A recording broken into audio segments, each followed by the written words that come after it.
Hello all, welcome back to my channel. நான் இன்னைக்கு first session INM தான் படிக்க ஸ்டார்ட் பண்ணேன். ஷெட்யூலில் இருக்கிற 3 லெசன் படிக்கலாம் அப்படின்னு சொல்லி பிளான் பண்ணி ஸ்டார்ட் பண்ணியிருக்கேன்.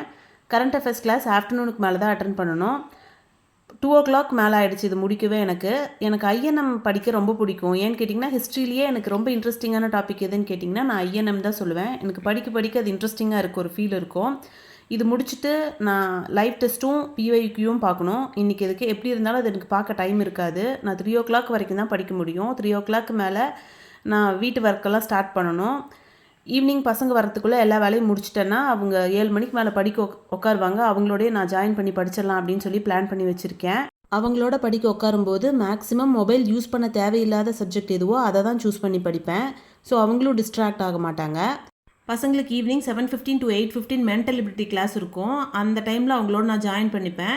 நான் இந்த லெசன் முடிச்சுட்டு கலைச்சொற்களுக்குன்னு ஒரு தனியாக ஒரு நோட் போட்டு கலைச்சொற்கள் எல்லாமே தனியாக எழுதி வச்சுட்டேன். ஸோ எனக்கு டைம் இருக்கும்போது அதை நான் எடுத்து திருப்பி பார்க்குறதுக்கு எனக்கு வசதியாக இருக்கும்.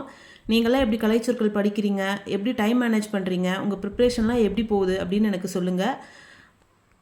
நெக்ஸ்ட் வீடியோவில் பார்க்கலாம். Bye bye, take care.